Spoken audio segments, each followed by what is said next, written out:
Hi everyone, welcome back to Grandpa Mark's Hobbies and build update number 2 of our Revell 1967 Corvette. This is for the Facebook group page from Grandpa Mark's Hobbies, January's group build.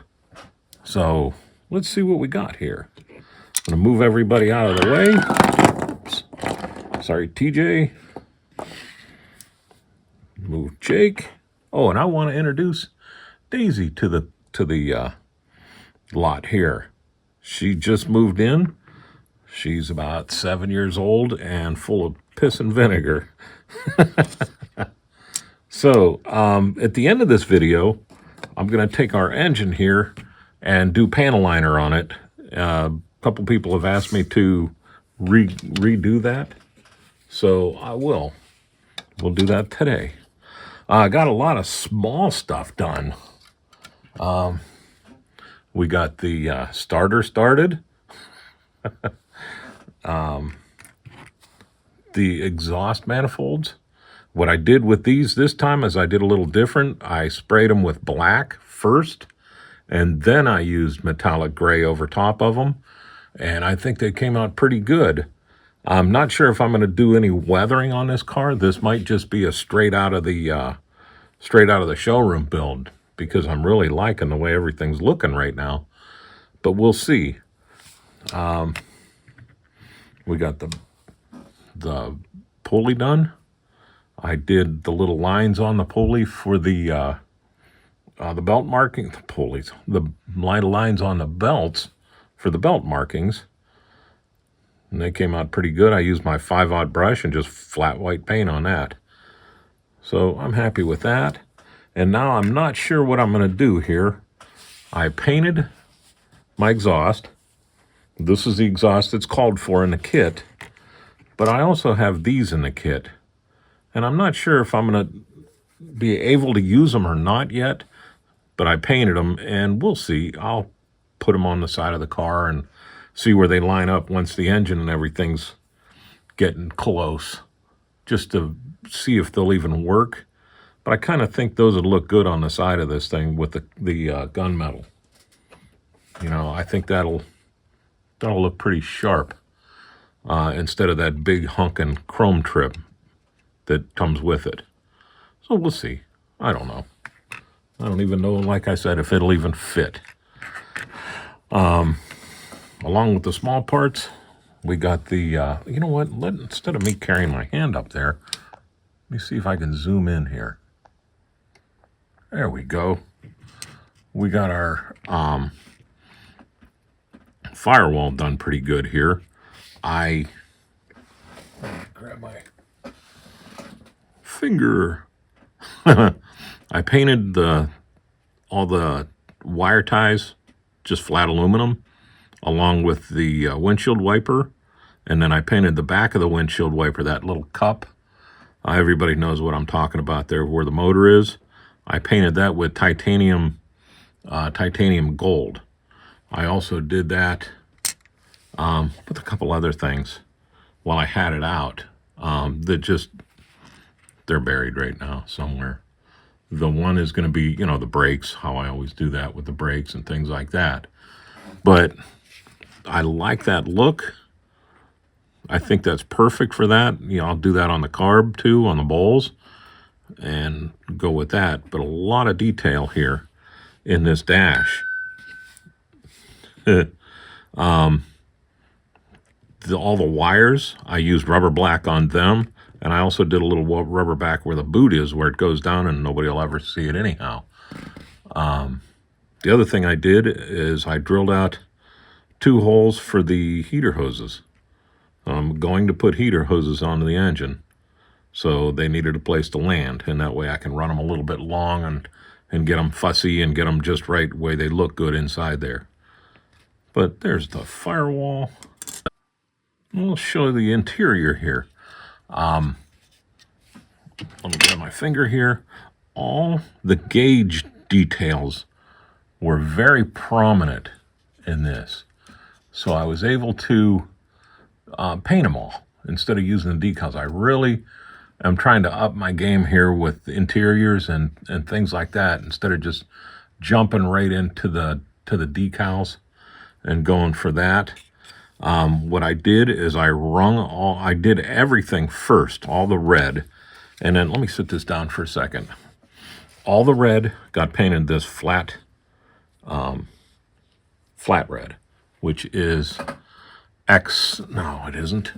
Sorry.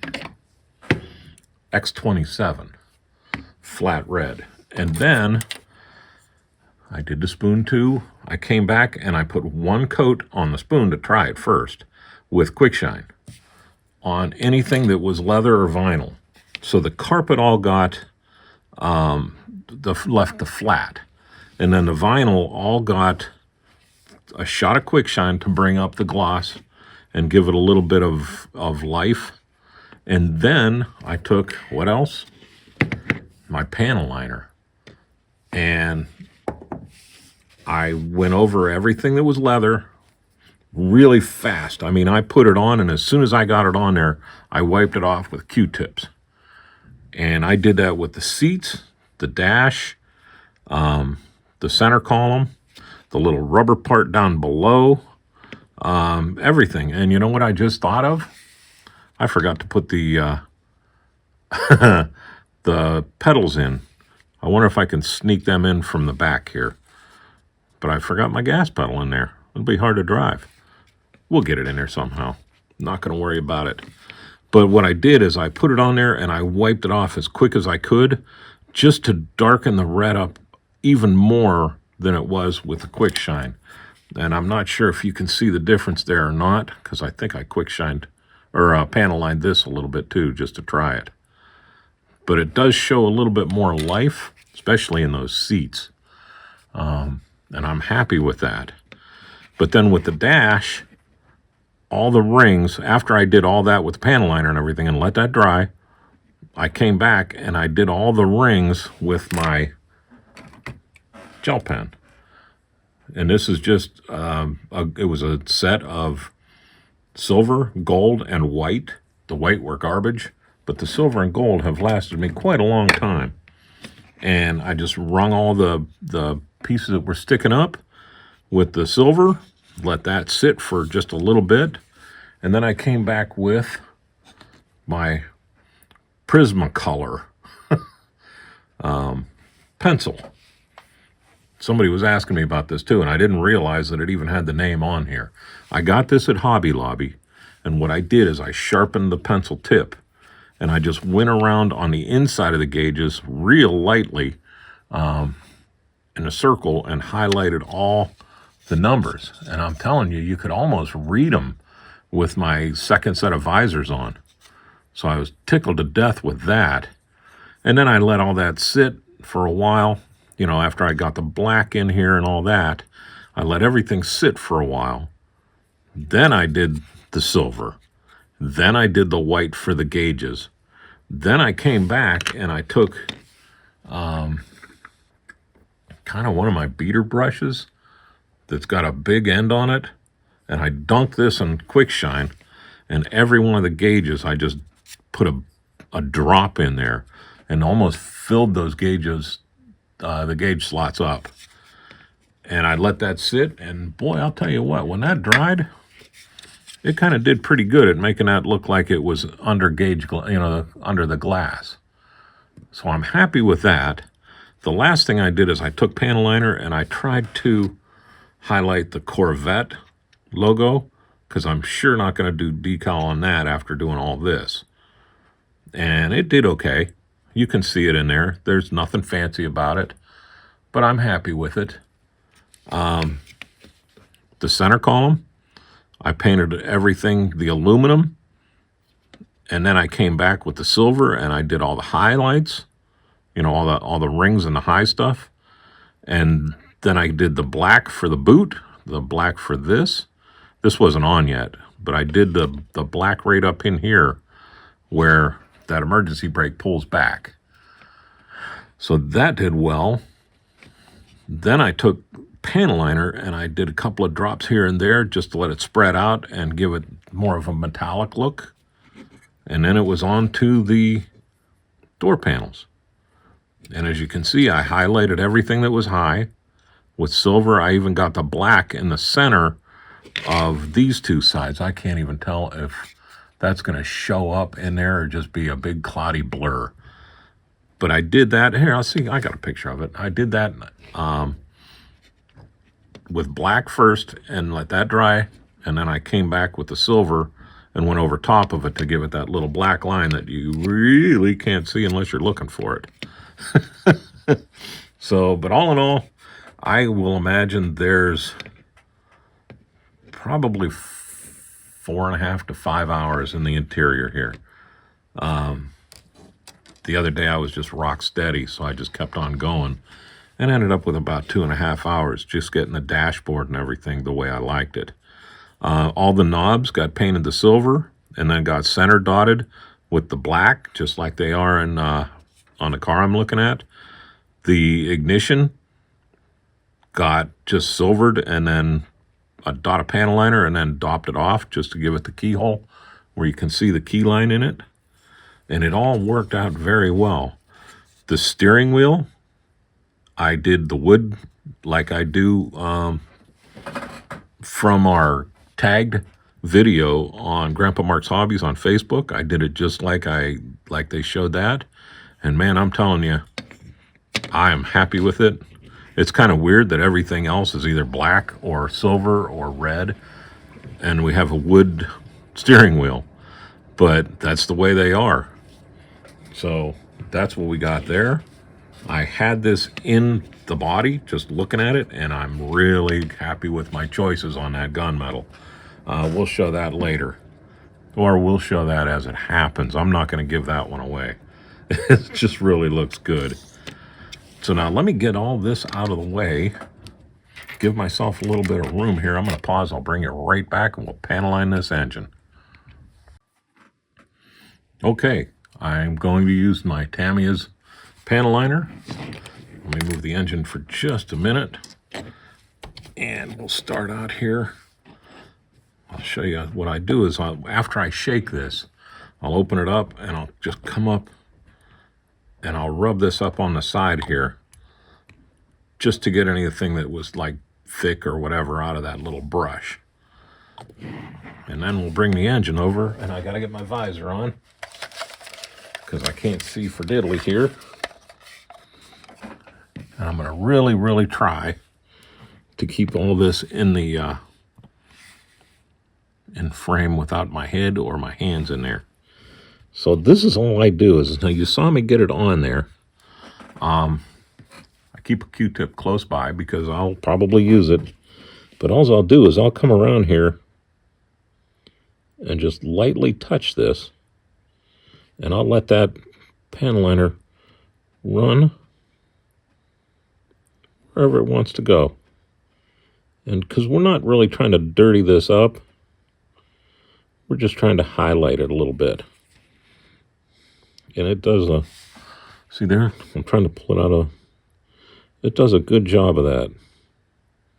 Just touch everything that you want to have highlighted and let it flow. And it does settle itself down too. So don't be like, oh my gosh, and start digging in there to wipe everything out. Let it do its thing. And trust me, I've done this enough to where I've flipped out and wiped off a lot of good detail. And then it seems like once you do that, it doesn't like pulling back again. So you can see all the details starting to show up. And I like that on the aluminum. And again, like I said, it'll settle itself out to where it won't look that bad. And what I'll do, say you made a mistake, I'll show you here. We'll come back and just pull some of it out. If you think it's too heavy, you can dig some of it back out of there just by a real light touch. Keep turning your Q-tip too, because it will flood. But like this one, I'll touch it. It might spread a little bit up on the aluminum. That's okay. It's aluminum. It's never gonna be like a perfect color. But see there, now I got a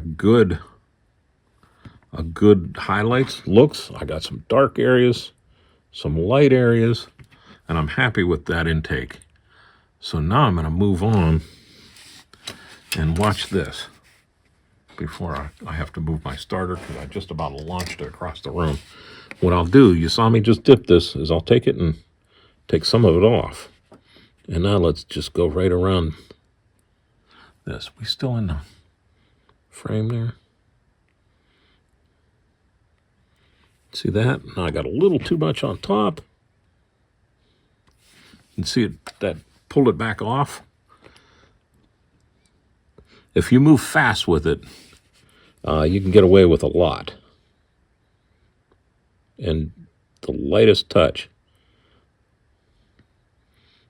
And see how it just ran right around there, but it didn't come across the bottom. So I'll come in and touch it. I'm trying to be as light as I can. And I don't like that big glob of it right there. So we'll take that out. Now, for the fill cap, we're going to hit the inside and the outside. And I'm going to leave that just like that because I want that to stand out a little bit. We'll come down here, do right inside here, let it run. And see, I'm trying to pull it to where it'll touch like that. Come around here, look up, make sure I'm still in frame for you guys. I should have put an X or something on the table. And you can see how those nuts, or the bolts here, just really brightened up. Now I'm going to come around and I'm just going to touch it around in here, bring in some of this detail. A lot of this gets hidden, you won't even see it. But what I'm doing now is I'm bringing some in just to touching where the bolts are and things like that. And then we're going to come back, and you saw I went pretty quick. I'm going to come back and dab it. And that kind of dirties up the engine a little bit. And it mellows this out some. See there? And like I said, it will mellow itself out too.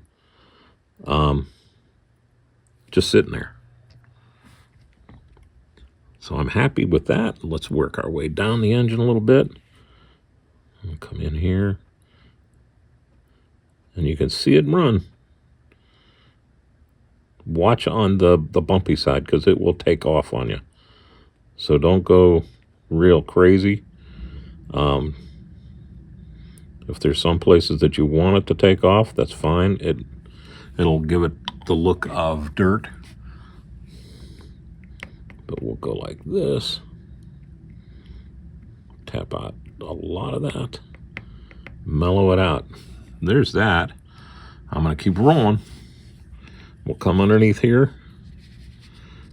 And I got a bunch on here, so I'm going to take some of this off. I just tapped it. Look and make sure, because we're going to do the oil pan now, and watch what I do here. I'm just going to run the brush right down these bolts. Give them a highlight. And I like doing that there because it really shows those bolts up. And I'll come back and we'll work our way down this side. Start back at the top. I'm going to take some of this off. Start back at the top. We still in the frame. Do the little nuts. Get some on here. Now I got too much. I'm going to take some of this off. There we go. A little bit off the front too. Take some off. We'll come back. Make sure you guys are in the frame. And trust me, this is so much easier to do when you're not on camera, because you can hold the brush differently.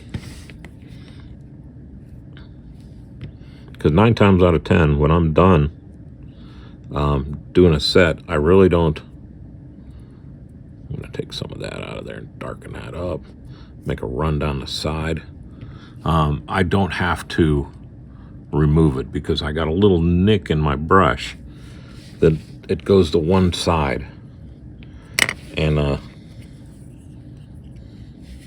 I can see it better when I'm not on camera. I'm not trying to keep my head out the way. So let's highlight some of this. Again, anything that's, it's going to show a little bit of dirt. Come down here where the bolts are. Highlight all of them. Just anything you can think of.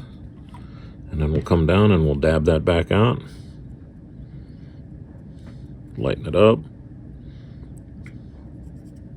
See how it ran up the valve cover a little bit. Now it took some of that off.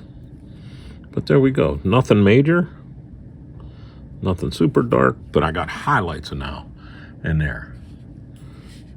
Good on the bottom. Let's jump up on the front here. I drilled my hole. I'm going to put the little hose in. There was a stub coming out. I didn't like the way it looked, so I cut it. I still have to drill my hole for my heater hose running around too. So, you can do that when you get to it. Just give this good time to dry. See that running around there? Do a little extra. Pull there. Come up. I'm just trying to dirty up the front just a little tiny bit. Like I said, this is going to be a new engine, but it's still going to be used, So let's just take some of that and just leave highlights, just like that. Now we got the engine looking pretty good. Let's go back on this transmission. And this is where this panel liner really shines. Like right here where all the linkage is. Let me grab this better. There we go. We'll come in here. Look at that run. Come around it. This makes so many highlights on the transmissions, it's not even funny. Just touching everything, letting it run. Get some more.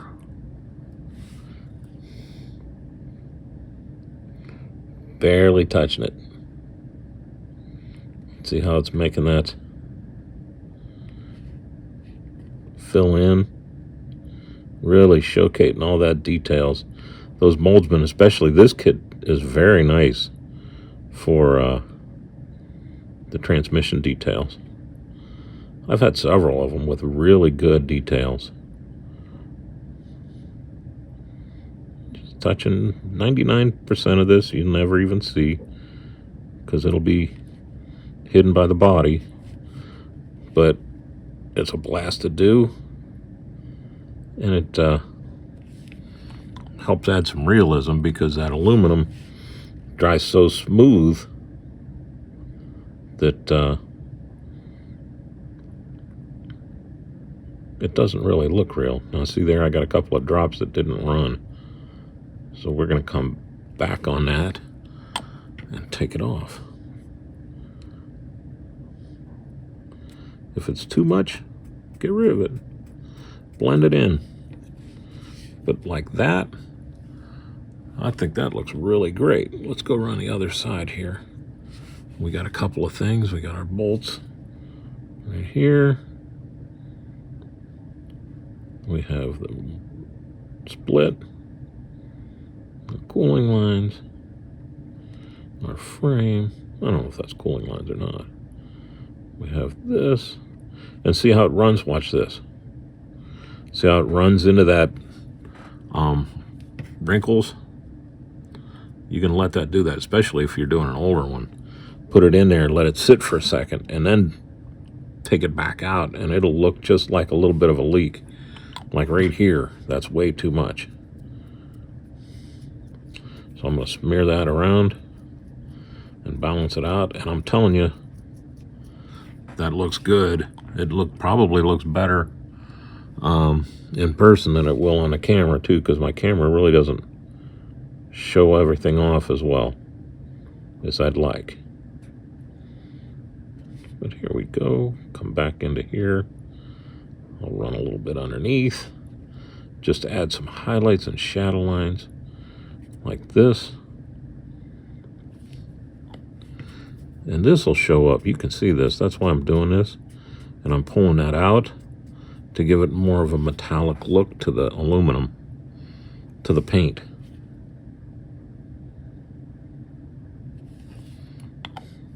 That's a little much. But I really like this pan. As a matter of fact, I just ordered another bottle. And what I'll be doing with that is this bottle's about about halfway down, and it doesn't pick up as much. I've already pulled the tip out a little bit, but with the other one, I'll use one as a donor bottle and keep the other one full. It's not like the bottle's empty or anything. Look at how nice that looks. Look at the difference between here. Well, I already got it all the way around, so like right here and right there. It looks a whole lot more metallic looking than just that flat aluminum. It just brings that flat aluminum to life. And when they don't run for me, I'll run it myself and then come back and take the excess out. Just like that. You have a nice looking transmission. How about that? The engine, what do we got? Maybe 10 minutes into this? 14 minutes. But there we go. That's how you panel line, or how I panel line my engines. I think it works great. So on that note, Daisy and Jake are going to say thanks for watching. Y'all have a great day and a better tomorrow.